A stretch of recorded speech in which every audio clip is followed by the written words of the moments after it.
Excellent. Thank you, everybody, for coming tonight for the O&A meeting for June 5th, 2023. If any counselor present or remotely, votes need to be done by roll call. If you're calling on a phone, you can press *9 to request to speak. If you're watching on a computer or device, there's a raise hand button that you can tap or press to request to speak. Please use either of these options to be recognized to speak. In attendance tonight, we have Councilor Majota, Councilor O'Hara, Councilor Worthley, myself. We have our city clerk, Joanne Sinos. We have Jill Cahill, our CAO. We have Sherry White, our clerk of committees. Is there anybody else out there we've missed? We have Linda Brayton from the Clean Energy Commission and Robert Ryan from the Traffic Commission, and the acting mayor, Val Gilman, is on as well. Excellent. Thank you very much for attending. So moving right along, we're going to start with the first of the new appointments. This is for the Lindsay Coolidge Philanthropy and Award Committee. First up, we have John Bell, who I understand cannot be with us tonight, but he's well known to all of us, and I believe I would like to vote him through without any objections from the committee. No objection. Excellent. So with that, do we have a motion? Committee recommendation: move to recommend that the City Council appoint John Bell to the Lindsay Coolidge Philanthropy Award Committee, term ending. Term to expire. Coterminous. Coterminous with the mayor. And I so move. Second. All right, this is a roll call vote. Council O'Hara, Yes. Council Majota, Yes. Council Nolan, yes. So the yeses have it. Next up, we have Farrah Courtney. And Farrah is here tonight. Would you like to say a few words? Just thank you for hosting this meeting, and I'm honored to be nominated for this committee. I really admire the work that those in the community that have the resources to share their resources with the community, who step up and are important players. I'm very happy to be part of the system that's honoring and recognizing those people. Excellent. Thank you, Farrah. We'll start with Council O'Hara. Do you have any questions or comments for Farrah? To appreciate her willingness to help the city. It's a great cause, and I'm sure you will enjoy it. Thank you. Councilor Majota. Thank you so much for doing this, and thanks for coming by our little meeting today. It's good to add up the numbers here. It's wonderful just knowing you for a long time, being in the city and the work you know with the Waterways Board. Lindsay Coolidge is an absolute wonderful person who's done so much for the city for a lot of different events. I'm very happy and excited to know that there may be someone that has been nominated for this, and I couldn't be happier. This is one of the things as a council that makes me really excited, is when good things come from. And thank you for stepping up. Happy to do it. So with that being said, do we have a motion? Committee recommendation to recommend that the City Council appoint Farrah Courtney to the Lindsay Coolidge Philanthropy Award Committee, term ending coterminous with the mayor. Second. All right, this is a roll call vote again. Council O'Hara, Yes. Councilor Majota, Yes. Councilor Nolan, yes, it's 3 in favor, 0 opposed. Have you been sworn in, Farrah? Yes. All right, excellent. That's all we really need to know. Okay. We'll see you at, you're not gonna have to be there, we don't know. Okay. So if you want to be at the next council meeting, that's fine. But I'm not gonna require you to go out of your way to do it. Okay. Well, thank you very much, and have a productive meeting. And you can stay if you want. Unless you We're want to talking hang- about you can hang stop for an signs and hour or streets and stuff, you know? I'm gonna save it for later. All right. Thank you Have very a good much. one. Have a Thank great you. night. So next up, we have Sarah Gross. Sarah Gross, how you doing tonight? I'm doing very well. Do you hear me? That's not me, by the way. You look slightly different in person and on the screen. Well, you know, the office was supposed to send me a link and then I panicked because I never got it. So Jason was like, I'll just jump on. So apologies for that. Not a problem. We know that you speak well for him anyways. That's what they say. Mhm. So Sarah, you just want to give us a little bit about yourself and how you feel about serving on the Lindsay? Yeah, Coolidge? no, absolutely.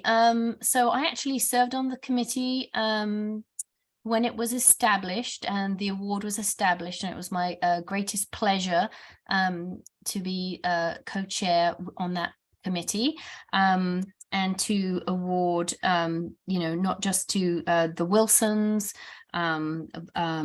but also you know, Lindsay, of course, Lindsay Coolidge, and John and Molly Burns as well. So, you know, Gloucester has a very proud tradition of honoring the people who have means and, you know, live on through philanthropy, you know, in the words of, you know, of Sawyer, who himself started the library and many other things too. So it is a great pleasure for me to continue that tradition, you know, to provide some checks and balances to make sure that there's a committee, you know, that follows through and does due diligence. And it's been my pleasure to work within a number of nonprofits for more than 20 years here in Gloucester, and I'm very proud to work on this committee. So thank you very much for the nomination. Excellent. Thank you, Sarah. We'll start with Councilor Hara. Do you have anything you'd like to add or No. comment to Sarah? Other than just thanking Sarah for her willingness to step up and help on this committee. Truly appreciate her interest and willingness. Thank you, Sarah. Thank you so much. Councilor Majorca? No, a lot of positive things. Knowing Sarah for almost a year now, she does great work. And she's very committed to the city and, you know, just positive things. I'm excited to see what you can do with the committee. So thank you. Well, it's a committee that doesn't meet very often, but when called upon, you know, like I said, I'm very proud to work with other members of the committee. So thank you for that, Frank. She's a true And professional. also Jamie, thank you. Sarah, I want to thank you for standing up again for such a great award. This is something that I'm sure you guys will take seriously and you'll look into. I believe that you searched out Jason for his last name because everything you do always seems to go up.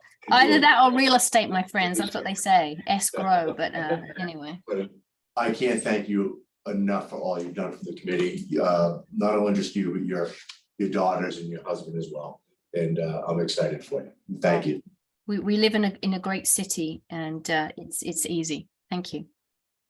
Excellent. So with that being said, do we have a motion? Committee recommendation, move to recommend that the city council appoint Sarah Grow to the Lindsay Coolidge Philanthropy Award Committee, term ending coterminous with the mayor. And I so move.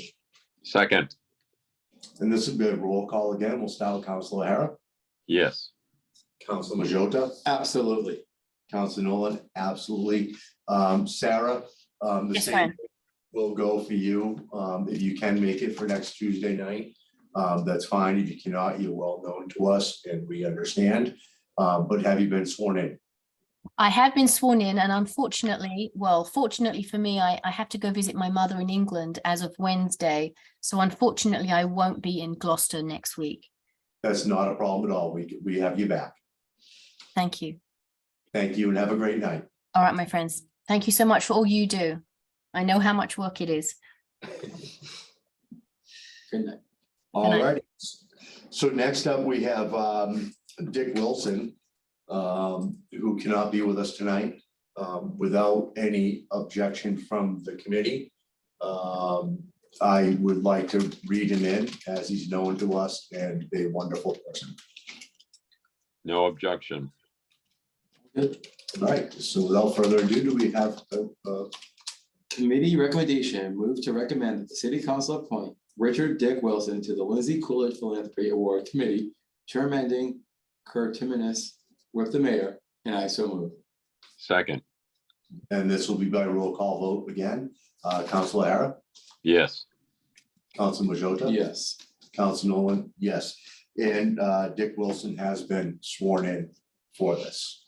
Yes. Excellent, thank you very much. So next up, we have number 2, a memorandum from the planning director regarding the repeal of a code of ordinance, chapter 12, marshlands, section 1227, floodplain management. Greg Cadavatore, the floor is yours. Good evening, councilors. Greg Cadavatore, Planning Director. I had sent a memo to the mayor on May 15th, and you'll recall from your activity this past spring on the adoption of the floodplain overlay district that we basically took all the provisions that we deal with floodplain management and placed them into the zoning ordinance. So this is where they used to reside. And at this point, this provision is now obsolete. So it's a simple deleting of that section and reserving it for future use if that ordinance is amended in the future. Excellent, thank you, Greg Cadavatore. We'll start with Council O'Hara. Do you have any questions for Greg on this? No questions. Council Majota? No questions. Excellent. With that being said, do we have a motion? Committee recommendation, move to recommend that the city council delete Gloucester Code of Ordinance, chapter 12, marshlands, article 2, wetlands, section 12 through 27, floodplain area boundaries and base flood elevation data, and add GOC, chapter 12, article 2, wetlands, section 12 through 27, reserved, and I so move. GCF. Second. GCF.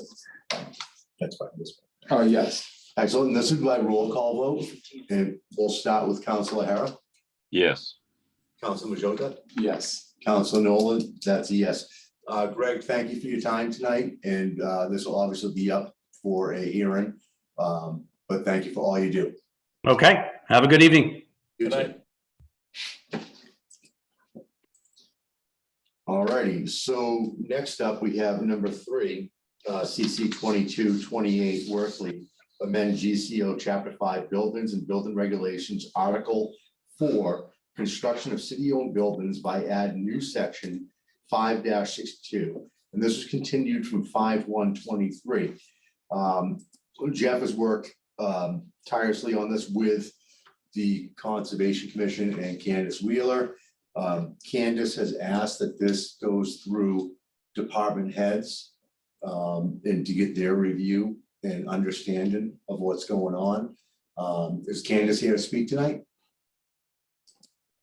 I do not see her on the list. There is a phone number, but there's no hand raised. Okay, so I'm gonna take that as where she wants us to be sent to the mayor's office and have it go through department heads and come back to us. So this will be something that will be continued. And Council Worthley, you can speak. Thank you. Did she indicate that in an email? Because She did.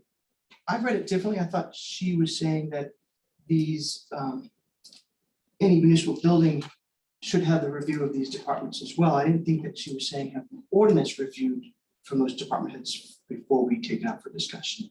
And the email that I got showed a checklist of different departments that she was looking for and wanted to have reviewed and so on and so forth. So even if we continue this out for 2 weeks to get clarification, since Candace isn't here, but from my understanding is that she wants to have some more review from department heads on this matter. Okay, I read it that she thought that was part, she brought up our process and should adopt that in this ordinance, but you read it wrong.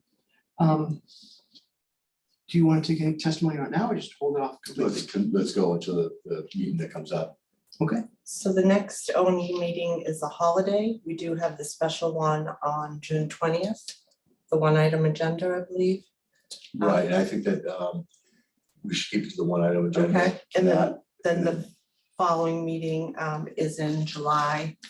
The first one in July, on July 3rd, is an event in the city, so I don't think you have a meeting on that Nope. night. So then it will be July 17th. Excellent. Thank you, and thank you, Jeff, for Yeah. pulling this together. No problem. There was a lot of work with conservation and clean energy. Commission. clean energy, Yeah. sorry. That's okay. They worked really hard. I think Linda So Brady that was one on will the call. continue. Yeah. I don't know if she was, She didn't. if you, I don't see her now. We did invite her to as a panelist. All right, Good.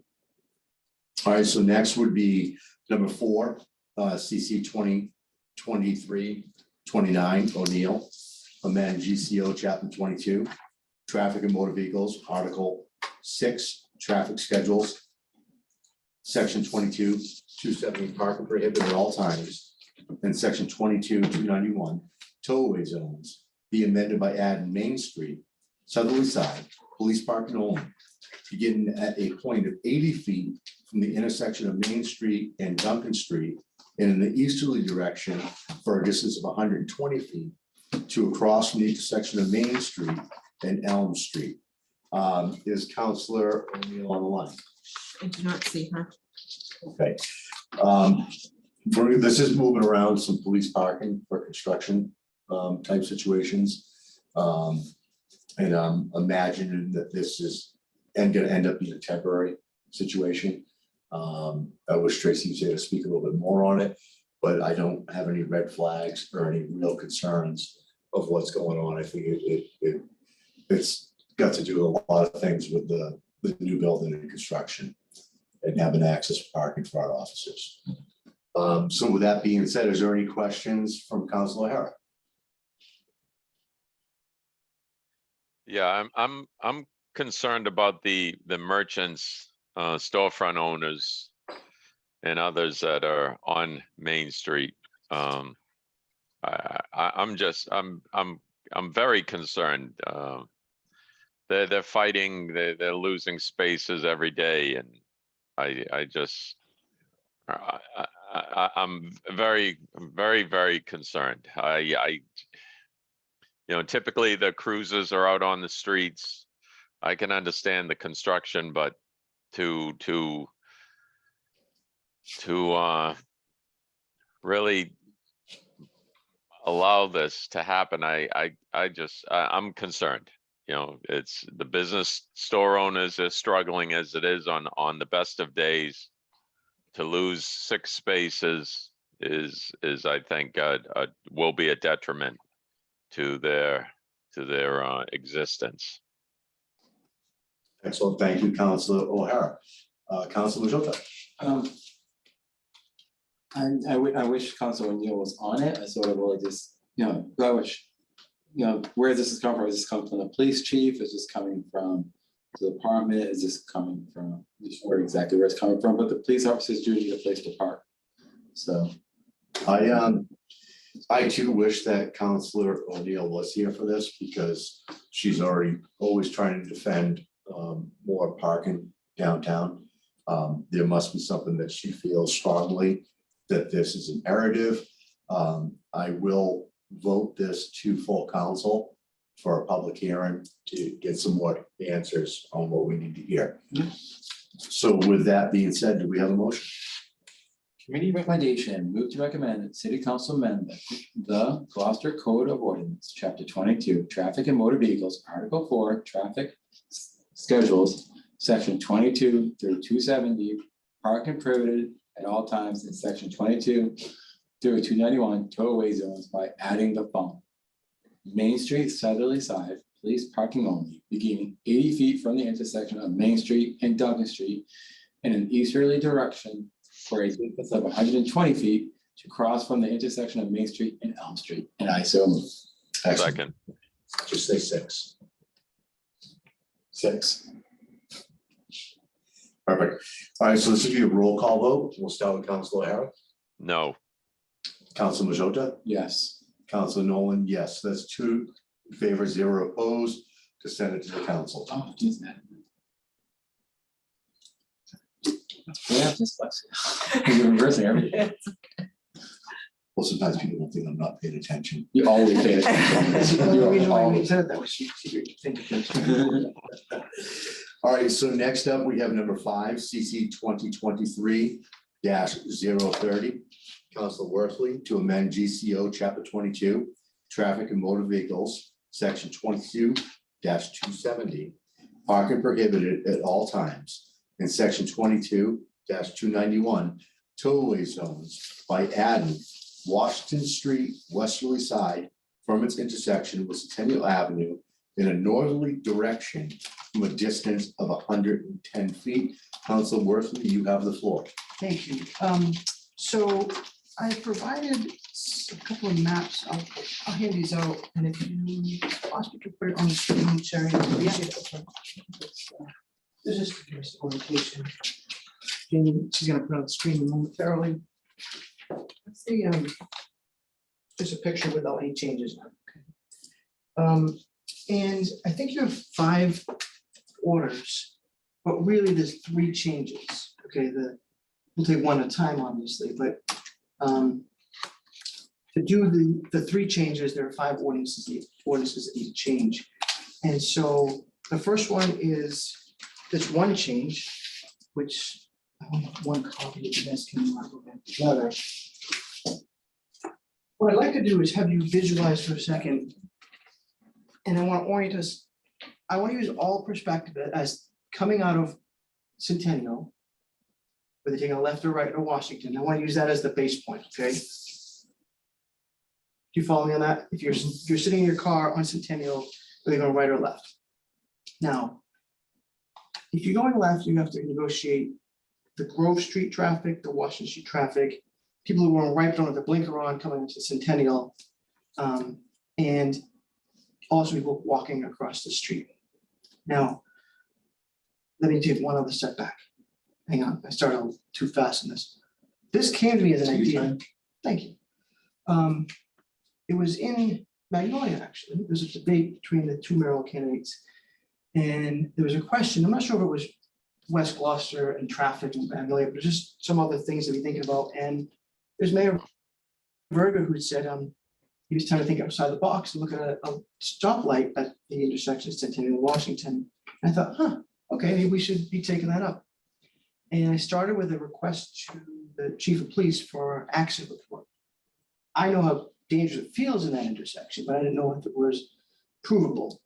And at that point, there were 55 accidents in this intersection over 5 years. There've now been 56 since I introduced this change. And that's a high number. Those are the ones that are reported. Obviously, there's sometimes people get accidents and they decide not to report it. It also includes pedestrians being hit. So I think that the relevancy is that there is a public safety problem. And the main objective is to make it safer. The second objective is to de-escalate the intersection. There's a lot going on there. And obviously, the third piece is traffic will flow better if that's the case. So now, if you're on Centennial and you're looking to the right, now you have a truck that's a little higher than my car, but most people can't see too far past right now. There's 20 feet exactly from the intersection of Centennial and the first parking spot on the right.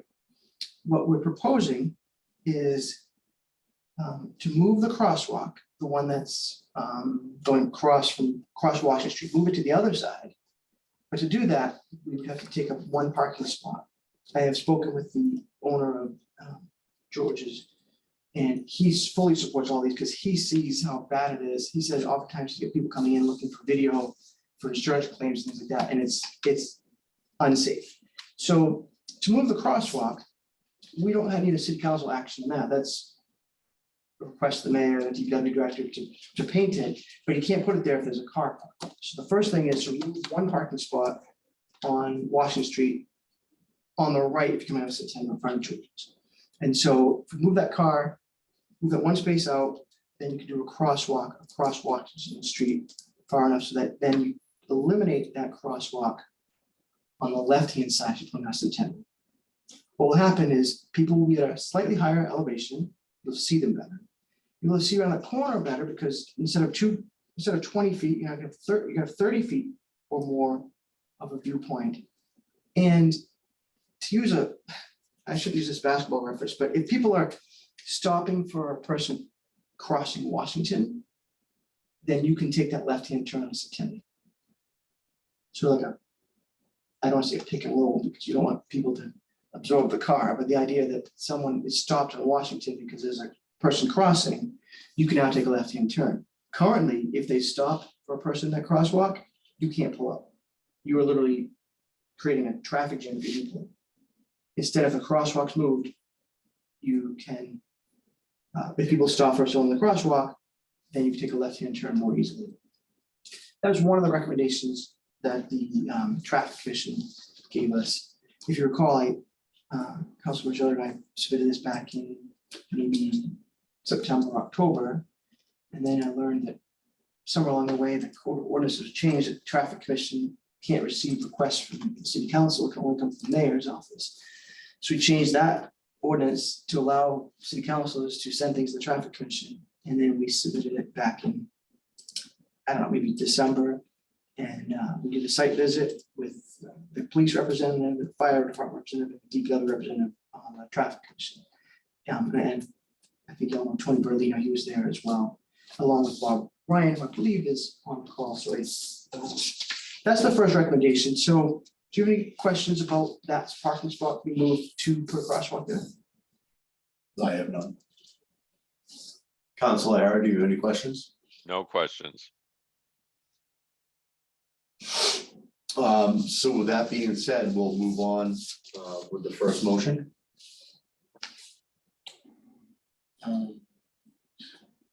Committee recommendation move to recommend the city council amend GCO, chapter 22, traffic and motor vehicles, article 6, traffic schedules, section 22-270, parking prohibited at all times, and section 22-291, tollway zones by adding Washington Street, western side from its intersection with Centennial Avenue in a northerly direction for a distance of 110 feet. Can I so move? Second. All right, so at this point, I just want to add, this is probably one of the worst intersections in the city of Gloucester.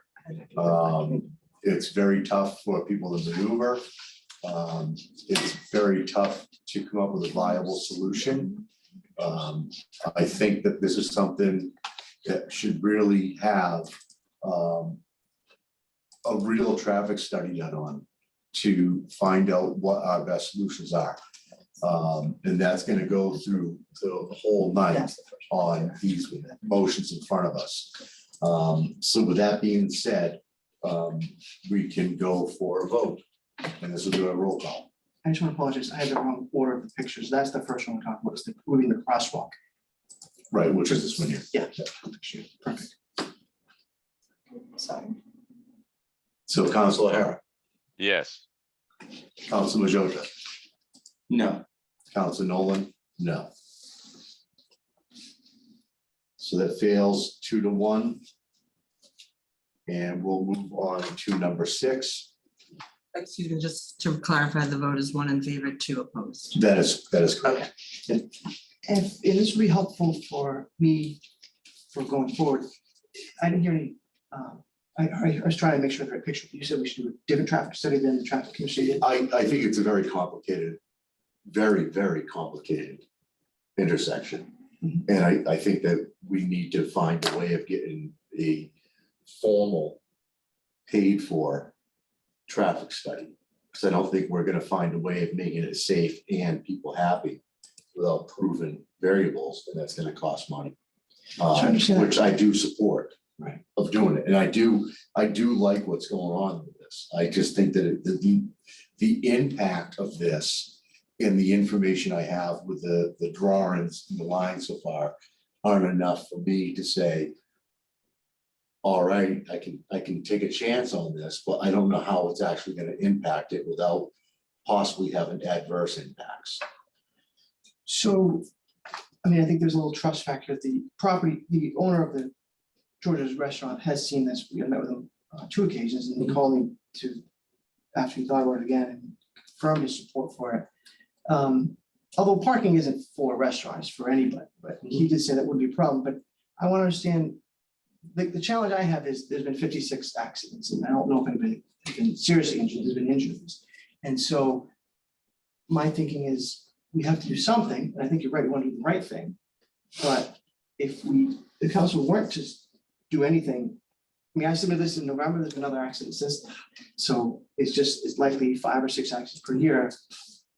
We're due.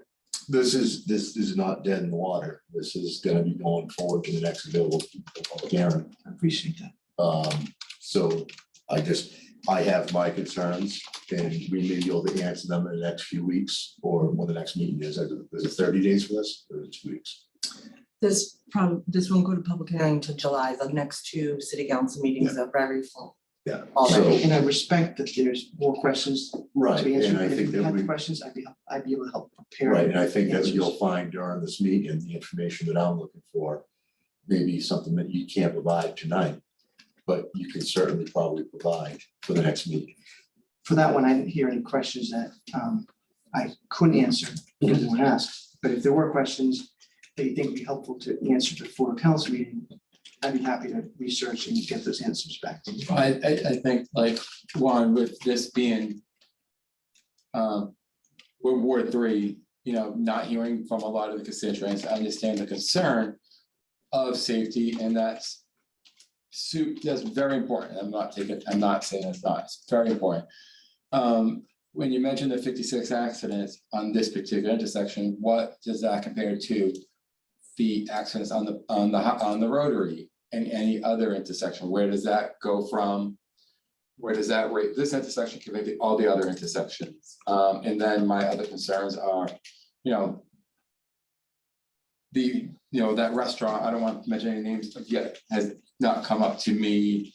Other restaurant owners, the variety store there, they've not come to me any of their concerns. I know we've worked on no parking. I use this intersection every day. And like what Councilor Nolan said, it's just to have, you know, let's almost do it right. Let's, again, this goes down to, you know, the administration office as well, but let's see if we can do a proper study. I'm not taking anything away from the traffic commission or their hard work. Let's see if we can get more data. I know that I've had meetings with administration and others about this intersection, you know, whether it's traffic light, whether it's this, I've seen maps and stuff. And it is a funky intersection. I just would like more data and more information on this. Right, so what I'm asking though is what information are you looking for, so I can provide it, and what mechanism, it's not a public hearing or here, where would you get that input? So for example, I went to George's to meet with Zorba to say, hey, this is what the traffic, well, actually, we had the traffic commission site visit. And we sat there and we looked at all the intersections from different angles and observed it. And what's that? Then I would want, you see all the traffic, you got the guys with the clickers, how many clicks, how many people walking on these how many people use these 1, 2, 3 crosswalks per day? I just want information up, just so on the average, 200 people crosswalk here or 100 people or whatever it is. I want as much information as potentially possible from a source that can provide this information accurately, so that way I can properly make a vote. So I certainly respect getting more information. I don't know what information you're looking for. You want to know how many people crosswalk? I don't have that data either. Obviously, when we stood there, we saw people, some near accidents as we were watching it. So I just want to be helpful, right? If we were to not do anything, we just run the risk of, you know, average of 5, 6 accidents per year. I'm not saying that this is the only possibility. I went there with the idea of maybe a traffic light would make sense, or a pedestrian crossing lane. And there was a number of recommendations. I think you've seen the traffic commission minutes. We did. And they picked the 3 they thought were the most viable and easy to convey and most impactful. But I don't know what mechanism, I don't know what the questions are yet, and I don't know what mechanism to obtain that information is. But I'm just like you, I'm an individual that works. I'm just saying that in this situation, there's gonna be a lot of more information that we're looking for. And it's not an easy situation. It's so central to the city with so many different issues. That people coming out of the public hearing is gonna be important. People reaching out to us is definitely 100% important. But I'd like to try to find a way of getting a study with real ideas from someone that's a professional on this. It's not like going to Cherry Street in Poplar. It's a really big intersection. Come out of Very tough. Come out at Bailey in the morning, that could be a crazy intersection. Exactly, But but it's so still I an mean, intersection. so we're not we're not dumping on this. I'm not Mhm. continuing it. I respect it. We're gonna keep going through our motions. You're probably gonna see a pattern of how we feel. And we'll find out what happens in the public hearing, and hopefully we'll get more information. I don't know how we achieve the information without having a budget or without, hiring a study. Right, so I guess the thing is, like, I think Councilman Majority said you'd like to hear from people in the neighborhood. We only heard from one, because I went to them, and I have sent a message to one other, but what's that process? Is it a meeting on the street? We invite people. I mean, it might not be safe to have people that. But you can always meet at Oak Grove. I mean, I went to a meeting that Council Blank had that affected the entire city in a way that is not a good way as far as I'm concerned. And that's Kent Circle and how that worked. And the only people that came to the meeting were the people who lived on Kent Circle. And they wanted what they wanted. And because they're the only people there, that's how it went. And that's how it happened. But the end result was, it was probably the worst case scenario for the rest of the city of Gloucester to not be able to turn down the road from the boulevard when the bridge is up. So the neighborhood impact would be a huge amount. And I think that maybe a quick meeting with some public, and you can probably do it at Oak Grove with permission from them because it's private. But you can certainly do it at the high school parking lot. You don't have to stand there to talk about the dangers of those roads. So I agree, this affects everybody. It does. So I would think a city council public hearing would be one place. I would think that individual conversations with some of the butters might make sense, but how can I be helpful in getting some of that information to you? Or is there a way? There is a way. Questions. There's definitely a way. I mean, we can take these matters and we can schedule an O&A site visit. And move it that way, where we can all meet for a site visit, and then you could have a neighborhood meeting with the residents. So there are ways that we can do this. We have the traffic commission did a site visit. I think that was good input. Obviously, you guys weren't there. Mhm. I was, I'm just conveying what we saw. And also, I think you said it wasn't gonna until the second week in July, third week in July. Potentially. Yeah, So that would give us 6 weeks to do a site visit, if that makes sense. So maybe you want to go through, potentially send it to council and use that 6 weeks as a time frame to get things done? In my opinion, I'd rather breathe the ball and start it, because starting it is the start. Right. And if we don't do that, then we're pulling it back. Understood. And I'd rather put it through, and then we can work on by trying to gather information on what we need to know. Sure. And the best way of doing it. And I'll commit to helping to get that information. As soon as you know what your questions are, I'll do what I can to get some answers. Right. excuse me, not to interrupt, Robert Ryan, the chair of the traffic commission, has been requesting to speak. We're not opening up the floor, because Okay. it'll open up for a lot of other things that I Okay. think that we don't want to get into. Okay. With no disrespect to Bob Of course, at all, of course. because he will certainly be involved with this in probably 15 minutes after we walk out of the building. Sorry. Thank Sure, you. we'll all be talking. Thank you. I get it. So I'm saying we're gonna go through these. And the information may not be 100% tonight, but we do want more information. I'm on just saying, all if you of have it. questions and you can't get answers, say, give me the questions and I will do it. Oh, well, this obviously opens up space where, especially for Frank, where that's his neighborhood. He may have some more questions for you than I do. You know what I mean? I live in the other side of the world. I use the area a lot. But I think that we move forward, that sets dates, and we can collect as we go. You can't obviously banter and deliberate over it, but you could certainly send in questions and ask questions. Sure. And so on and so forth. So to me, that's the cleanest matter, because there's a lot of questions on this and a lot of moving parts. Sure. Just any questions you have now or between our meeting, ask away and I'll do what I can to get the answers to you, if I can. All right, so now we're gonna work on the next one, which is number 6. And we do have a scribbled error in this, so I'll read it, then I'll read the error, but in the motion is correct. Number 6, CC 2023-031 Worthley. Amend GCO Chapter 22, Traffic and Motor Vehicles, Section 22-266, Turn and Movements, generally by adding Washington Street, right lane, right turn only, westerly side to its intersection with Centennial Avenue in a northerly direction for a distance of 110 feet. Now, under the Scrivener error, on the council, which translated over the agendas, the correct section is 22-265, not 266. The below committee recommendation is correct. Council Worthley. Sure. So I'm gonna present, this is the picture, this one here, we did the first one. And Sherry, you're keeping these on file too, correct? Oh, yeah, again, it's just a amateur drawing. I did warn you guys, I'm not the best artist. Well, the blue ink is cute. One of them was pink, right? Yeah. Oh, that was a draft. Excuse me, Council Worthley, I just want you to confirm I have the right picture up.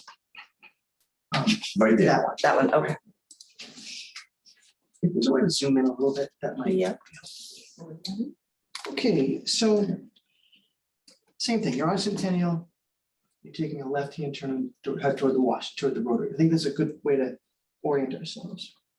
What we observed was that a lot of people who were turning right onto Centennial weren't indicating either their blinker, we can't necessarily change that, or by slowing down or turning closer to the curb. You couldn't tell they were turning until they already turned, and if you could see further ahead that they were turning, you might have pulled out, you might have seen it a little differently. There is 2 parking spots, I think only one legal, 2 spots that are between that crosswalk and that driveway. There's also a fire hydrant. I'm sorry. Do you know where I'm referring to this? I don't know where the hours are on the right hand side. Right, so there's parking spots there, There's no parking to the curb, right? and then And there's a fire hydrant. There's one spot, and there's a fire hydrant in the driveway. Sometimes someone parks right up to the crosswalk, and it makes it a little harder to see to the left as pulling out of Centennial. well, they're breaking the rule there, but there's no parking. So what we were proposing is eliminating the parking back far enough to the driveway. And making it so that if you're turning right into Centennial, you have room to pull over closer to the sidewalk, to the curb, allowing people coming out of Centennial to be able to see, indicating what that person is doing when they're coming in. Now, just be clear, there's still gonna be a double yellow line. People aren't, there's not gonna be more traffic, there's not gonna be more cars, there's not gonna be more passing. It's simply, if you're going to go take a right, you turn to the right, move over close to the curb so people coming out can see better. This I did speak with, again, Zorba from George's, and he said that would make the biggest impact is if you made a second lane there. Now, at one point we were looking, there were 6 cars in a row that were turning a Centennial, and they're still way out in the middle of the road, which they could still do certainly, but this gives them room to move closer to the curb by taking that parking spot out. So if you're pulling out left, you'll be able to see better. And also, if we move the crosswalk, then you're not worried about people, you know what I'm saying, at that crosswalk, they're not negotiating person crossing and someone turning or not turning in the street. The concern might be that people who are going straight will go faster now and pass on the right. It's gonna be the same number of cars, right? We're not changing the number of people driving. So if someone pulls to the right, I don't think it means speed up and go around them. Obviously, we'll find out, right? But there's not more traffic, making people who are going to turn the right, making it easier for them to make that right hand turn by taking those 2 parking spots out. Questions? Mind if I start? So we're potentially losing 2 parking spots on Washington Street. So I guess my questions are then, how far back does this line go? So how many cars can fit on the right-hand side? Is it just 2 cars? Is it 3 cars? And then if there's more, does it affect the people drive their driveways?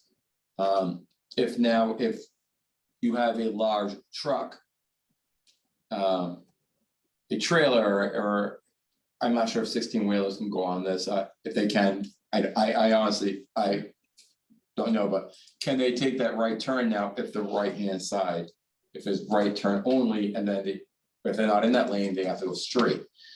I know they can still potentially take the right, but now they're breaking the city ordinance by taking a right now when they should be going straight. And if a car is going right and they're going, and they want to go right, now you potentially have two cars going right and then getting into another accident.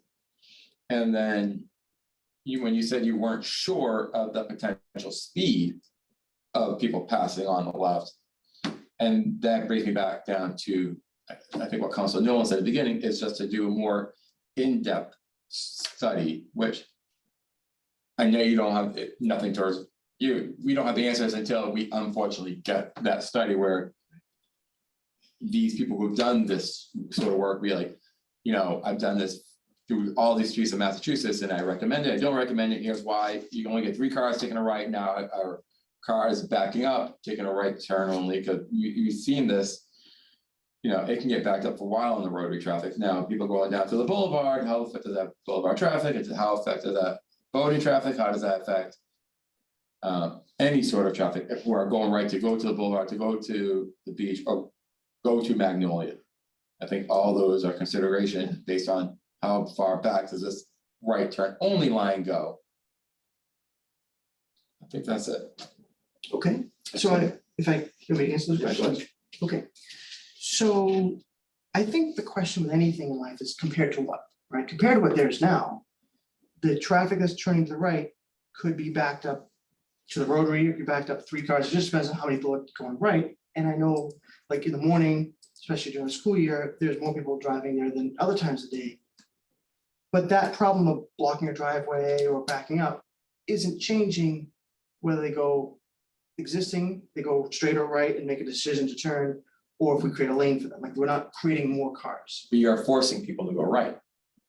Well, no, I'm not forcing them to go right. If they want to go straight, they go straight, But right? in a sense, you're forcing them, that's the wrong word. They're being told to go to the right lane. So what people do, I think, is they always try to get to their destination quicker. So now these people could potentially go in more right sooner than later to get to that right turn only, just in case it's someone who's going straight, like, oh man, I need to take a right turn. And now we're causing traffic to get into that right turn because there's already cars taking a right. So now people can't go straight because cars are now, that one particular automobile is trying to go right. So, again, we're not adding more cars, right? It's just the same number of people who are going, right? We're not saying, okay, let's put a new destination or we're not directing people from the rotary to only come down Washington, they still do their traffic, do their routes. Now, if you're driving, one thing is like obviously inevitable is you can only go as fast as the person in front of you. So the person in front of you is going straight or right, you can't go faster than them until you get to that spot. So now what we're doing is if we take a parking spot out, we're just creating room for them to move over to the curb closer. The thinking that we've, from watching is that we're not adding more cars. And if you are going to the right and you get in the right-hand lane, we're not saying people are gonna just pass you because the same number of cars coming. Does that make sense? So we're not like, there's not like double lanes in traffic. This is, if you turn right, you just move over a little bit. So when you move over, it gives a line of sight for the people coming left on Centennial because their car has moved over and that there isn't a car parked there blocking or forcing them wider into the street.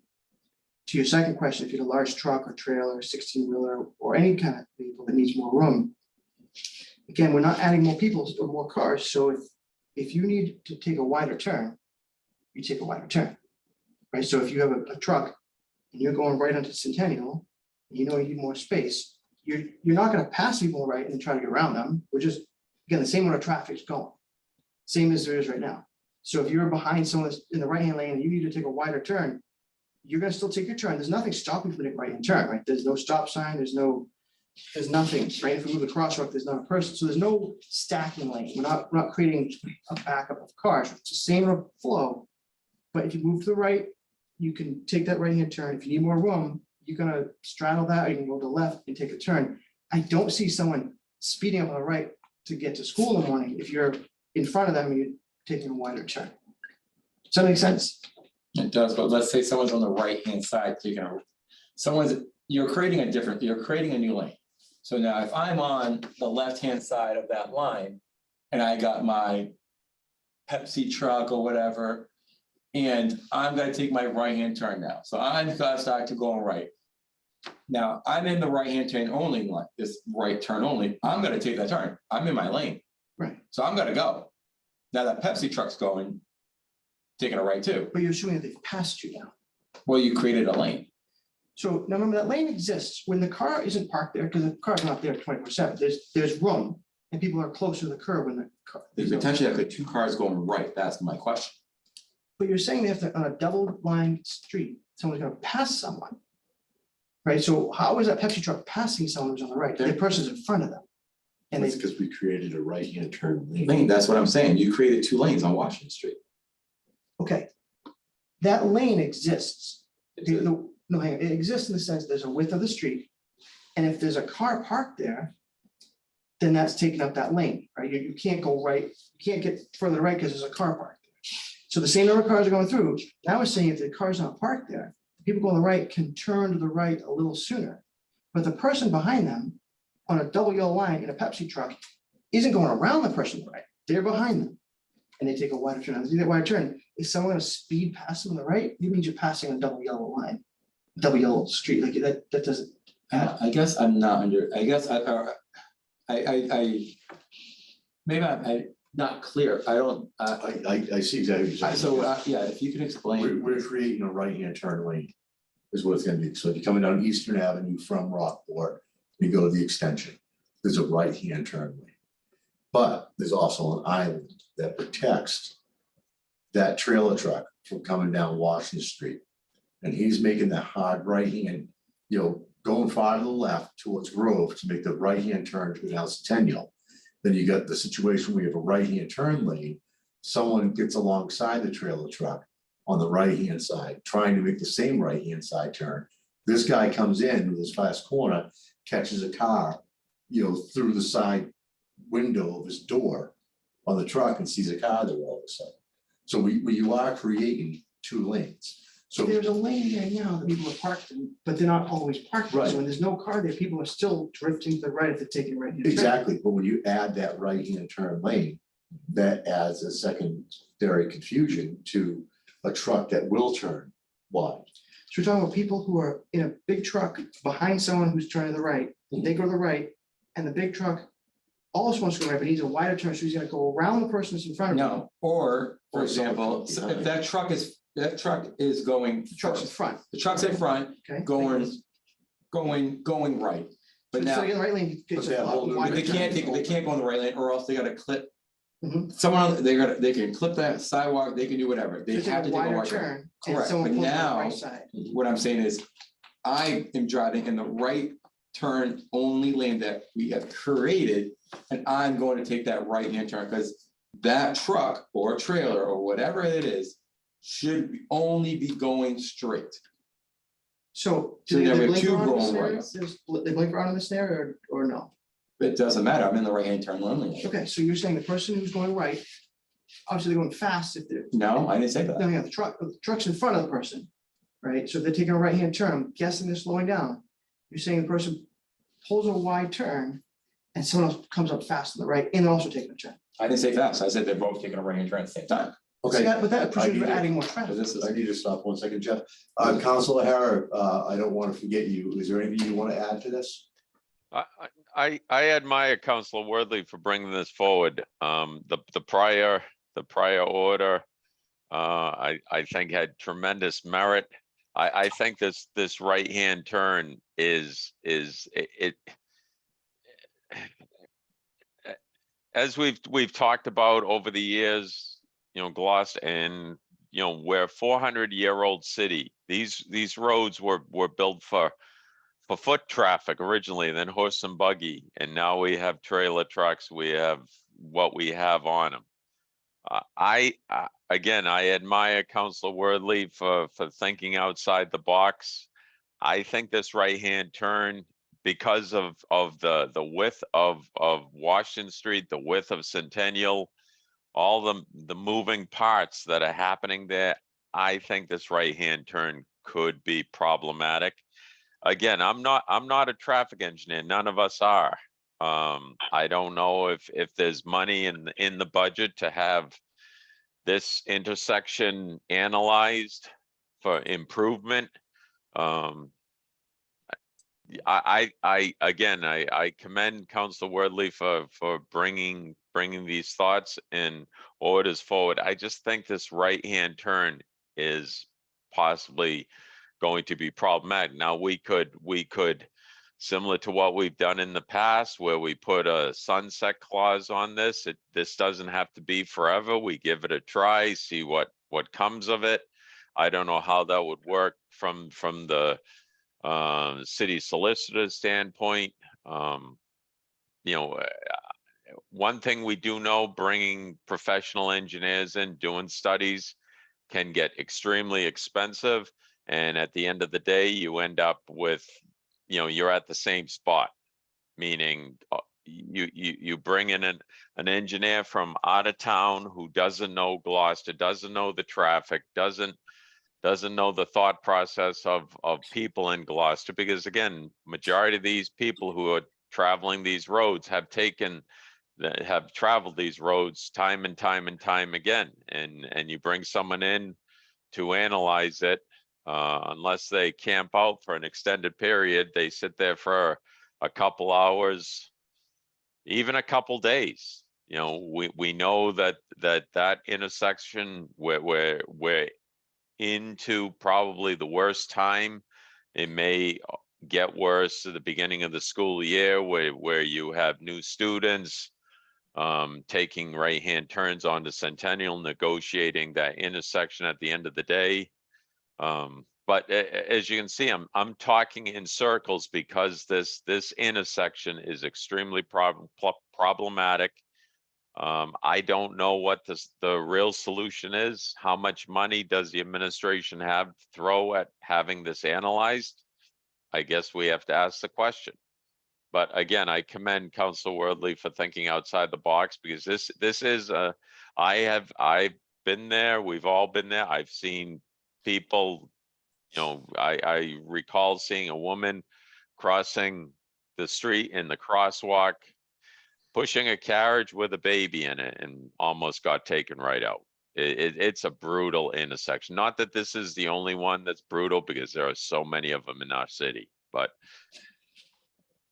so anyways, thank you for asking me to speak. But again, I think this right-hand turn may be problematic. Excellent. Thank you, Councilor Hara. With that being said, do we have a motion? Committee recommendation move to recommend that the city council amend GCO Chapter 22 Traffic and Motor Vehicles, Article 6, Traffic Schedules, Section 22 through 265, turning movements generally by adding Washington Street right lane, right turn only, westerly side from this intersection with Centennial Avenue in a northerly direction for a distance of 110 feet. And I so move. Second. All right, this will be a roll call. We'll start with Councilor Hara, No. Councilor Majota, No. Councilor Nolan, no. So the motion fails. 0 in favor, 3 opposed. Next up, we have number 7. CC 2023-32, Worthley, amend GCO Chapter 22, Traffic and Motor Vehicles, Section 22-277, 1 hour parking, generally by deleting Washington Street at its intersection with Centennial Avenue from its southeasterly corner to its first utility pole. Councilor Worthley. Yeah, so number 7 is the removing of, changing the spot that's, Where the Where the right right turn right. lane is. and then the following one is replacing it with parking prohibited. So those two go with the one before it. So whether we do right-hand turn or not, the question really, because it's so separate, they have to be separate. They're all broken down, I understand. So the question would be, do we remove that spot? So with 6 doesn't go, 7 and 8 don't matter. Yeah, I mean, I guess you could move the parking spot, but it wouldn't make sense if you're not doing a right-hand turn lane, so it's up to the council to hash that out, obviously, if we get. So with that being said, do we have a motion on 7? Committee recommendation move to recommend that the city council amend GCO chapter 22, traffic and motor vehicles, article 6, traffic schedules, section 22 through 277, 1 hour parking generally by deleting Washington Street at its intersection of Centennial Avenue from its southeasterly corner to finish to its first utility pole. And I so moved. Second. And this will be a roll call. We'll start with Council O'Hara, No. Council Majota, No. Council Nolan, no. So it's 0 in favor, 3 opposed. We're gonna move on to the next one, number 8, which is CC 2023 033 Worthley. Amend GCO chapter 22, traffic and motor vehicles, section 22-270, parking prohibited at all times. In section 22-291, tollway zones by adding Washington Street westerly side from its intersection with Centennial Avenue in a southerly direction for a distance of 30 feet. Council Worthley, the floor is yours, even though I know what the same thing is gonna be. Same thing, so if we don't go with the right-hand turn lane, you want to take the parking away. Excellent. So with that being said, do we have a motion? Committee recommendation move to recommend that the city council amend GCO chapter 22, traffic and motor vehicles, article 6, traffic schedules, section 22 through 270, parking prohibited at all times, and section 22 through 291, tollway zones by adding Washington Street westerly side from its intersection with Centennial Avenue in a southerly direction for a distance of 30 feet. And I so moved. Second. And this will be by roll call vote again. Council O'Hara, No. Council Majota, No. Councilor Nolan, no. So that fails on a motion of 0 to 3. Next up, we have number 9, CC 2023-034 Worthley to amend GCO chapter 22, traffic and motor vehicles, section 22-266, turn and movements generally by adding Grove Street at its intersection with Washington Street for a right turn only. Now, please note, there was a scrivener's error in the council order, which translated over to the agendas. The correct section is 22-265, not 266. The below committee recommendation is correct. Thank you. That's all changes to this. That's what we're talking about now, Grove Street, yes. Okay, Excuse me, Jeff, is that yeah, that would be all the changes, but you can see the Grove Street one is the top left one in that picture, okay? So one of the challenges is, so I live off of Grove Street, I take this turn and I feel like I've taken my life in danger. My kids in the backseat, I feel, you probably know, it's like, you drive the kids, it's like yikes. The left-hand turn out of Grove Street, especially when the left-hand turn in and then right down Centennial, that's tough. And people on Washington Street coming down are driving fast. You look right, you look left, you look right, you go, there might be someone crossing, crosswalk right there. It is a very dangerous turn to make. And so one of the proposals was make Grove Street one way, heading the other direction, or at least up till Madison Court. And I said, that means if you're stopping at Tony's, or you're now gonna go through the whole back way to get there. And I said, let's try this other, not just me, the other members of the traffic commission too said, right-hand turn only would make that a lot easier, because now you're de-escalating that people trying to make that left-hand turn. And if you're crossing the street as a pedestrian from Washington on Centennial side, the other side, you look left, look right, you're talking across, you don't look, you don't think to look for the person that's on the left hand coming out of Grove Street to come flying out. Usually people are going faster because it's like playing chicken. You gotta go when you can. So this proposal would make it so that if you're coming down Grove Street, you can only take a right-hand turn out. And I think the question would be a couple things. If you're pulling into Tony's variety parking lot, and you want to go, like say you came from the Legion side and you want to go back home or something, now you're stuck. Actually, you're not, because they have a right of way on is it double exposure? They can pull through there if they want to go that route. Obviously, they could go out Grove, Maplewood, and work their way down. Then there's the people who live, the first couple houses of Grove Street. If they go to the high school, for example, they gotta go down Madison, or they gotta go down to Maplewood. I mean, is it a pain? If it's safer, maybe not. Maybe it's worth that exchange. So I try to think, who would be negatively impacted by not going to take a left-hand turn? It will take a while to get used to it, right? People will pull up and like, yikes, I didn't know that sign was there. And you might get a few people who try to do it anyway. That's human nature, right?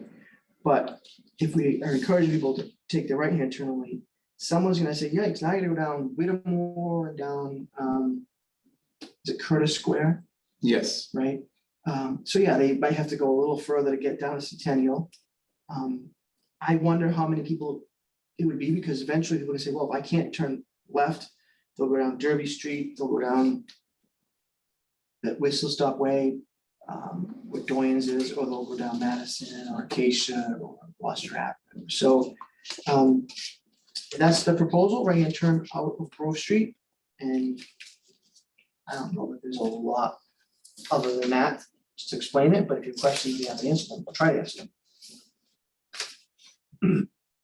Councilor O'Hara, do you mind if I go first, or you want to go? I don't mind.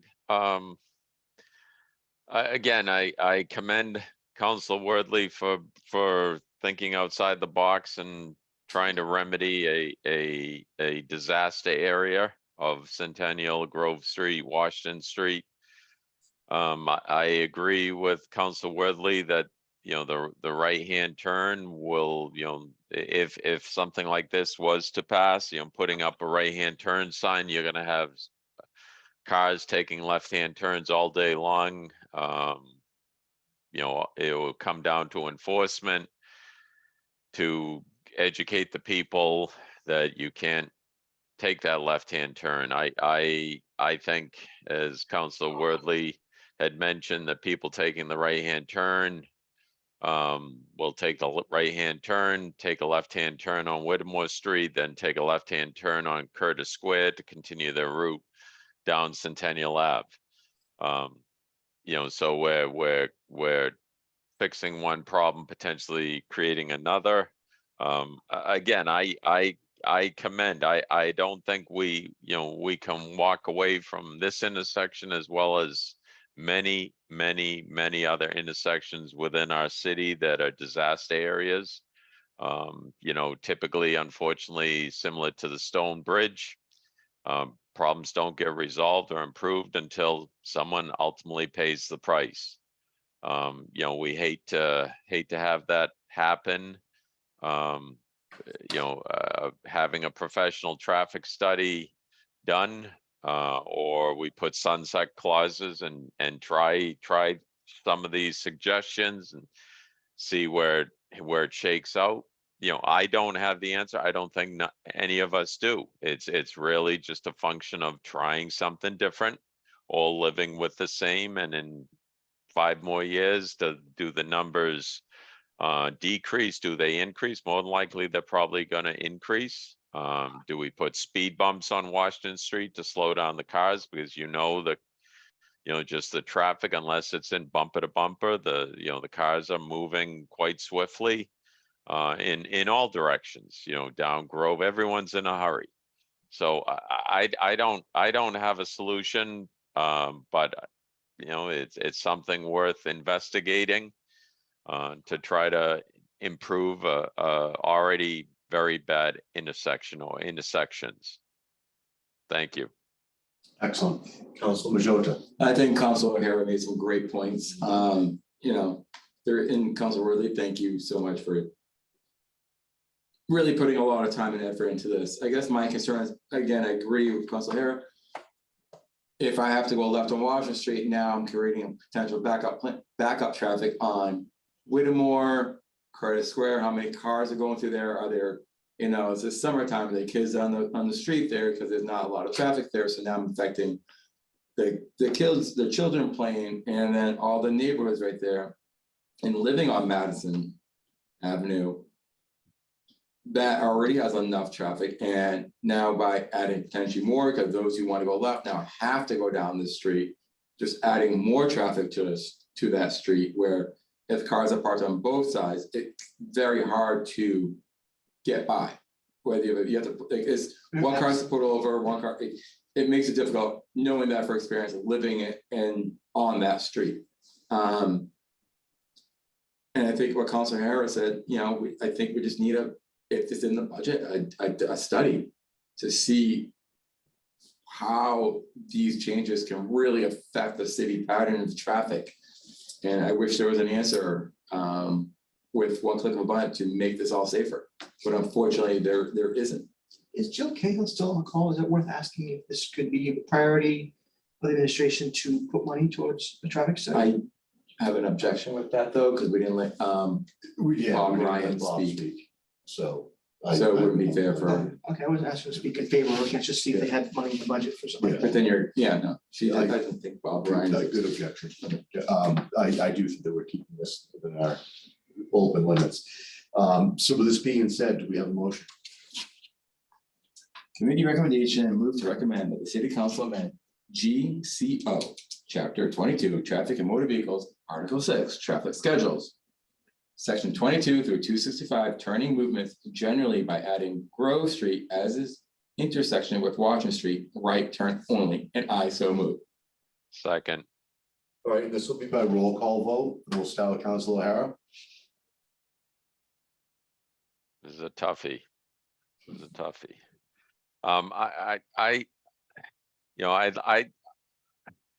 I'll support this. I'd like to see this go to a public hearing and see if we can get people to come out and see what, the yeses, the nos, the problems that people see.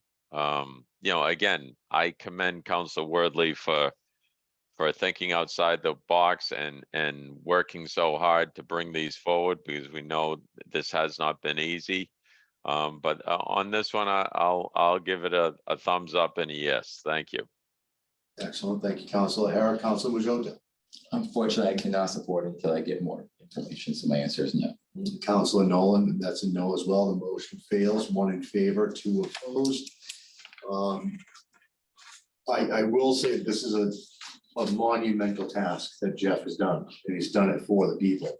It's not just waking up and saying, I want to try to do something. There's a lot of work that needs to go into it. As councils, we all take this very seriously. And there's a lot of, issues that maybe stem from a solution we think is best. These will all be going for a public hearing. And if there's any questions tonight with any counselors that are on the call, we'll also reach out to them and Jeff May himself. If there's any questions to any of these, please bring them forward so we can find some answers to this. This is a big problem, and there's not a real easy solution for it. And Jeff, I thank you for bringing up the tough questions. Thank you for because having this. It is not an easy situation. I wonder if it makes sense to try to schedule a site visit for all of us to go there, either for the full council or this committee. And it might be a chance to prove the point that, yeah, these could be problematic, or say maybe these aren't as challenging as we thought they were. Would it make sense for this committee to do that, or the council to try to schedule that? I think at this point, the best thing would be for Council President Gilman to ask for a site visit. That's if we've voted these to full council, it's under her control at this point, as of tonight or as of 3 minutes ago. So that may be something we can ask. Might be good. And The only thing I find, just if this is gonna happen, some of us do work that normal hours. So, well, some of the worst hours aren't during the normal day. right, it's just if there is a site visit, to have it sort of within the reasons of those who work that. I can almost say that the worst time of day in that area is between 5:30 and 6:30 at night, in between 6:30 and 7:30 in the morning. So that may be something to keep into consideration at that point. All these matters have been voted to the full council. So that would be a decision for Council President Gilman. I do believe we have 2 matters that we continued. If you could Yes. read those, please. Sure. Madam Continue, the first one is Council Order CC number 2022-004, Gilman Nolan Memhard, ordered that the City Council audit and amend the GCO to be consistent with new resident parking regulations adopted by the City Council on May 25th, 2021, which has been continued from 5/15, May 15th, 2023, and it's to be continued to July 17th, 2023. The second matter that's been continued is CC Council Order number 2023-004, Gilman Nolan, amend GCO Chapter 21, Streets, Sidewalks, and Other Public Places, Section 21-1, prerequisite to acceptance of ways. It was referred back to O&A from the City Council meeting on May 23rd, 2023, and it will be taken up at a special O&A meeting on June 20th, 2023. Excellent. Thank you, Sherry. You're welcome. So with that being said, do we have a motion to adjourn? Second. Got excited. He's out the door. All righty. So this is my roll call vote. Council O'Hara, Yes. Council Majota, Yes. Council Nolan, yes. Thank you, everybody, and have a great night. Thank you, Joanne. Good night. Good night. Thanks, Sherry. I had my